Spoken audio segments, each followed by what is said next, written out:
good, mate? Oh, Good, good, bro. Good. Really good. Any announcements today that you want to let us know about that you've been keeping under wraps in the football world for a while? You know, are you feeling any particular different way today? Any closets you want to exit? I don't know, anything like that. I'm feeling fine, mate. I'm cool. Fine. I'm cool. Just got to Like, check. No difference, man. No difference. I'm all I good. think It's, it's- you know, Spurs are still rubbish and it's funny. So I'm happy when that happens. I'm sure we'll get onto that. Arsenal still haven't signed anyone. We're a joke. I'm sure we'll get onto that. But I'm feeling similarly to how I have been for a while, to be fair, bro, because what it is what it is, isn't it, at the moment?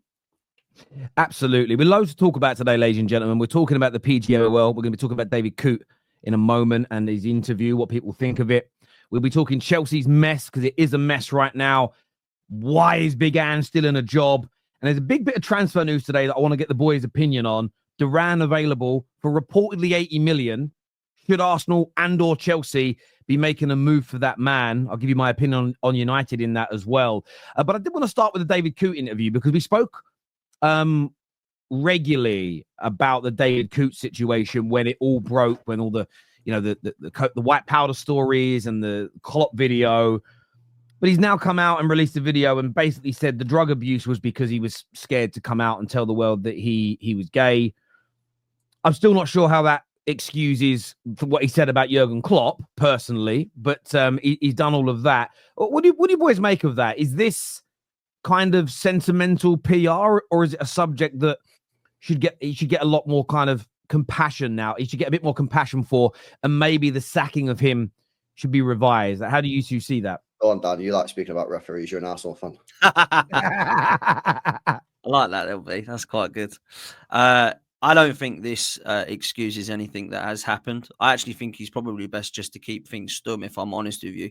I think him coming out and saying that he is gay is completely separate, in my opinion, to him taking drugs and talking about Jurgen Klopp the way that he did and talking about Liverpool the way that he did. I think that's a completely different scenario. I think it's a different thing. I think it's just a different topic, if I'm honest with you.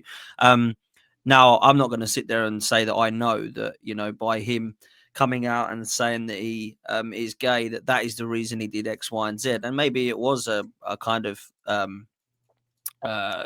sort of something that added to it as to why he was doing drugs. Maybe he was going through a rough time. I don't think anyone can say that isn't the case. We don't know David Coote. I have absolutely no idea who he is and what he does in his spare time. But I actually think it would have been best for him to just keep stum, if I'm honest. There's going to be a lot of people now that are going to say, oh, he's using that as an excuse. And this is the reason now he's taken this long to come out and say anything. And that's the best he can come out with. You're going to get that from people now. You're going to get that from people. And that is just what he must know now, that is what's going to happen. So I don't think that excuses anything that he hasn't done. I think the guy is unfortunately in a position where he's had a tough year. He's had a tough season. What's done is done. There should be some form of punishment. But at the same time, once that punishment is then given, he should then be allowed to get on with his life. And in whatever way that means. He's done wrong. He said he's done wrong. He's come out and admitted that he was taking drugs. The punishment has been given. He's not going to be refereeing. So he goes on now to a new life. And that is genuinely how I see it should be. And I think that is the fair way. And I think that's what should happen to anybody that has done wrong. They take their kind of show remorse, they take their punishment and they move on in life. I don't think this is any different. There is going to be the hardship of it that he's a referee and that everybody is happy to get in and stick the knife in and twist it when it comes to referees. So that he's going to get a lot of stick for it. But I think we just move on from it now. That's honestly what I believe. And I don't think that he should have come out and really said much, if I'm honest with you. I think he just needs to sort of hold an L on this one and move on as best he can out of the limelight, because he's going to be in it very, very easily. But I don't know what you boys think. I think everyone's got a difference of opinion on this one, to be fair. Well, listen, I think that he needed to apologise, obviously, because when the thing got released, you can't go around really saying that. So he needed to apologise. He apologised. He probably apologised to the wrong newspaper. I think that's a bit of a madness, to be honest with you. Yep. That's kind of crazy. I don't know what's going on there. Why has he done it with that newspaper who obviously Liverpool fans don't like? That's weird. I And for me, that's it. I don't really care if the guy's gay or not. Like, at the end of the day, for me, he's not refereeing him anymore because he's been fired. Yeah, everyone knew he was going to get sacked at the time. He's now apologised. I think we just move on. Like, it's up to him now to find out. He'll probably go like he'll get another job somewhere like refereeing. He'll I don't know, man. He'll probably go like Australia or MLS or something like that, getting a job there, man. So yeah, for me now it's like the guy's apologised. He apologised to the wrong newspaper. That's kind of stupid, if you ask me. Him saying what he said on camera was also kind of stupid, if you ask me. But that as for me, I think that's it now. It's over. Like he said sorry. Liverpool fans can accept it. Liverpool Football Club can accept it. They can reject it. It doesn't make two differences, really. And that's it. It's pretty much all there is to say about it, in my opinion. Listen, I agree. I agree. I don't care that he's homosexual in the sense of it doesn't change my thoughts at all about the wrong that he did. Where I'll have sympathy is I can understand that men and women still in this day and age struggle with coming out and being public about their sexuality. And I can see how that can lead people to drugs and or alcohol. That element of what he said, I can be on board with.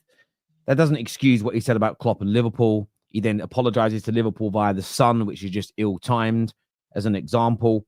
But equally, we can't deflect away from the AI excuse that was originally given by David Coote. It's not a real video. AI produced it. You know, nothing that he said deflects on what he said about Klopp and about Liverpool. He's denied the betting allegations. That still should be investigated because irrespective of having sort of problems with coming out, that doesn't mean you give betting advice or tell people what to bet on. Those things aren't connected in any way, shape or form. And I also think the timing of it is interesting. It may have always been planned and fair play, but it comes after everything with Michael Oliver. And there is a part of me that feels, is there an element here of let's make a really big noise now about this to move some eyes and things away from it's the balls, man. This is a complete You think it's completely separate? You don't think there's any PR element to this at all? Not at all. Okay, which is fair. But I understand that the questions are there. For me, great. He's come out as gay. I'm not going to give him any abuse for that. Fair play to him. I'm just someone in life. When I say I don't care, I just mean it in the sense of it's something that people don't need in my normal day-to-day life. I remember I employed someone many years ago. And it's one of the first things he told me. And I just said, thanks, but it's not important. If I find out in 6 months, I won't feel offended that you didn't tell me. It's great. Well done. I'm just really at ease with it in my life. I'm just very comfortable with it. But yeah, David Coote, the rest of it still needs to be investigated and fans still need to know whether there was more videos like this, whether they can see or prove any bias that may be going on.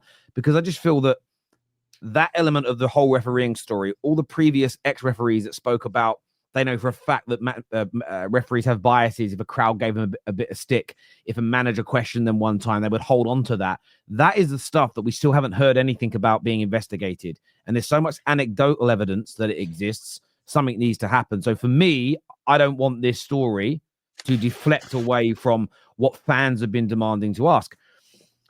I'm indifferent. Maybe I'm indifferent. I just mean it in a sense of I have no animosity, hatred, anger, frustration, concern, or worry about somebody's sexuality. It bothers me not in the slightest. It's not like, wow, well done.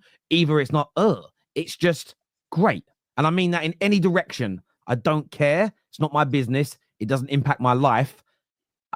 It's just great. As long as you're happy, as long as you're not being hurt, or anything like that, I'm cool with you. Like, it doesn't matter what you are for me. And I'm like that about religion. I'm like it about your nationality. I like to ask where people are from because there's things you learn about their cultures.